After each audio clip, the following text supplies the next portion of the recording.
Bismillahirrahmanirrahim. Assalamualaikum warahmatullahi wabarakatuh. Perkenalkan, nama saya Jumar Cingkeru, NIM 20030150111, kelas PJKRC FIKW NIM 2020. Akan presentasikan tugas belajar motorik, materi umpan balik, dan pengetahuan tentang hasil. Umpan balik dan pengetahuan tentang hasil. Pada dasarnya, proses umpan balik tercakup dalam sebuah proses sistem terbuka. Umpan balik selalu diperlukan dalam proses belajar motorik, termasuk juga belajar motorik dalam olahraga. Umpan balik merupakan informasi yang diperoleh atlet atau siswa setelah mempraktikkan suatu gerakan mengenai benar atau salahnya suatu gerakan yang dilakukan. Klasifikasi umpan balik. Guna memudahkan kita mengenal umpan balik yang terdapat dalam suasana mengajar maupun melatih, maka diperlukan adanya klasifikasi umpan balik. Smith 1988 memberikan klasifikasi umpan balik. Kita menyadari bahwa tidak semua informasi berkaitan langsung dengan hasil atau pelaksanaan motorik. Oleh karena itu, ada informasi yang relevan dan tidak relevan. Apabila kita menelaah umpan balik berdasarkan aspek kedatangan, maka dapat klasifikasikan menjadi dua kategori, yaitu umpan balik sebelum tindakan berlangsung dan umpan balik yang tersedia selama atau setelah tindakan berlangsung.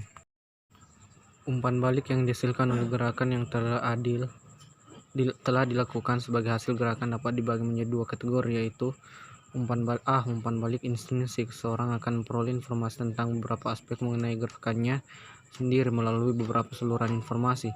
Setelah seseorang melakukan suatu gerakan tertentu dan bentuk informasi tersebut sudah terkandung dalam respon tertentu. Contoh, dalam permainan bola voli, seorang pemain melakukan smash dan keluar. Setelah pemain melihat bahwa smash yang dilakukannya keluar, maka pemain tersebut mengetahui bahwa pukulan smashnya salah. Dari kesalahan yang dilakukan tersebut diproses secara internal untuk melakukan perbaikan. B. Umpan balik ekstrinsik merupakan umpan balik yang bersifat pelengkap bagi umpan balik intrinsik. Informasi ekstrinsik sebagian diantaranya berupa semua informasi sensori, informasi berkaitan dengan motorik, informasi tidak berkaitan dengan motorik, tersedia sebelum gerakan terjadi, tersedia sebagai hasil gerakan. Umpan balik intrinsik. Umpan balik ekstrinsik informasi verbal, seperti catatan waktu dalam satuan detik untuk pelari dan perenang, atau nilai 1,00 sampai 10,00 untuk pesenam dan 10 sampai 100 untuk peloncat indah. Seorang peloncat indah dengan nilai 45 misalnya akan dapat mengetahui bahwa gerakan yang dilakukan digolongkan jelek. Skor kuantitatif ini dapat diucapkan secara verbal, bahkan dapat diuraikan secara terperinci sebagai informasi yang menunjukkan tingkat keberhasilan seorang dalam melakukan suatu gerakan.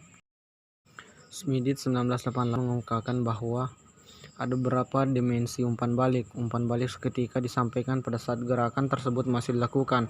Misal, informasi tentang kesalahan posisi tangan ketika seorang memukul bola pada permainan tenis, dan umpan balik terminal diberikan. Informasi umpan balik dapat juga terhimpun secara keseluruhan dari beberapa penampilan terdahulu yang kemudian disampaikan sebagai gambaran umpan balik. Kebalikannya adalah informasi umpan balik disampaikan secara terpisah bagi setiap penampilan motorik. 2. Pengetahuan tentang hasil adalah informasi umpan balik yang dapat diungkapkan secara verbal maupun nonverbal berkenaan dengan hasil suatu gerakan yang dikaitkan dengan tujuan yang ingin dicapai. Dalam kegiatan olahraga, sebuah tim sepak bola yang berhasil memenangkan pertandingan dengan memasukkan bola ke gawang lawan.